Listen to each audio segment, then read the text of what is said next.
As a kid, I dealt with crippling anxiety, and I barely spoke to anyone. Anytime I had to walk down a street and I would see a person in the distance, in my head, I would imagine my encounter with that person and what it was going to be like. And it was probably going to be bad, and it was going to be a situation that I have to think of a way out of. And like, it's so stupid. It sounds stupid even saying that. But just walking into a store by myself as a kid, or walking into a room full of people, it was such an anxious thing for me because I didn't know how to speak to anyone, how to just be myself around anyone, because I was told that myself was not good enough and not worthy of being loved or interesting or anything like that. I was also, struggling with being a biracial kid in a very racially divided neighborhood where people wanted me to choose a side, pick a side, and it was a really, really hard time for me. And I was faced with, either being who I knew that I was and liking the things I knew that I liked, or fitting in. And, everybody wants to think that they're the strong kid that can just go on their own path. But when you're actually in that moment when people are picking on you relentlessly and making your everyday existence a living hell, it's really hard to be the bigger person and just ignore people and stay on your path. Like I said, especially when you don't have the guidance of a strong, family at home to help you through it.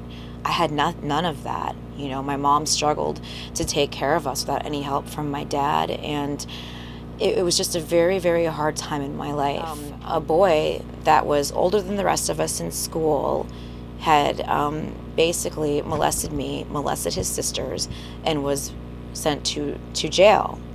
And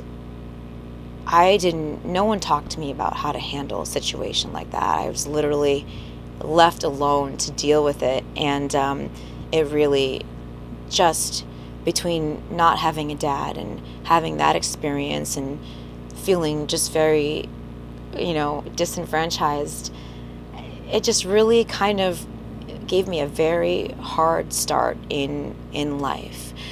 And as an adult, I struggled with these issues that I had that I hadn't put to bed. I hadn't gotten them, out of my system because I didn't have any help with that. I was trying to kind of medicate myself and push these feelings and thoughts out of my mind on my own.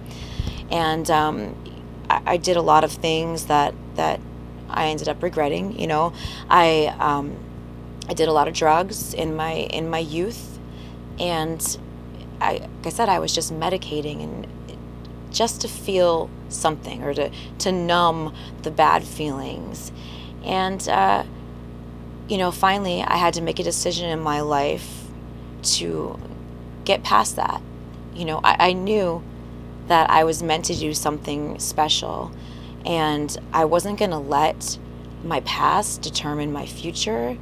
And I wasn't going to be another statistic. I wasn't going to be like every other kid from my neighborhood whose life was completely fucked up by the bad choices their parents made, or, by the bad choices some kid made and telling me that I couldn't be what I wanted to be, or some, neighborhood kid that abused me and abused other people. Why should I let them determine who I'm going to be or what I'm going to do with my life? So in my mid-20s, I made a decision to put those feelings to rest. And how I did that was that I went back to school for a passion of mine, which was funeral directing and embalming. And going back to school and having to focus so intently on a program that consisted of, chemistry, anatomy, embalming, and very, very, hard subjects, that enabled me to stop doing drugs and focus on being the person that I knew that I could be. And what an amazing thing it was for me to be able to help other people in their time of need when I actually started working at a funeral home. And it really opened up my mind to helping myself and helping. I realized that as I was helping other people facilitate their own grief over things that they had been through and the death of someone that they loved, I had to learn how to facilitate my own grief and grieve about the things that happened to me when I was young. So I learned how to do that in a healthy, positive way. And, one way that I learned how to do that was by writing everything down.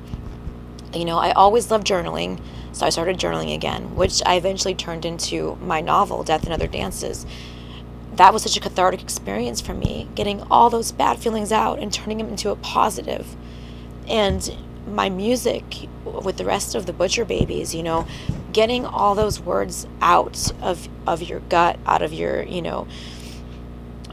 past, and putting them into a song format, and in going on stage and performing them and getting the anger out in a positive way is such a healing, cathartic experience, and it has changed me completely as a person. If I could go back in time and talk to myself, I think that, I wouldn't necessarily change any experiences, because those experiences have made me the woman that I am today, and I'm very proud of that. But I would love to tell that little girl that she is special, and she is smart, and she's beautiful, and to hold on, because life can be so amazing, so amazing. When you're a kid, you have no clue how amazing life can be. My life didn't become amazing until I was 30, You have so much time, and life is so beautiful.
You matter, you're needed, and you rock.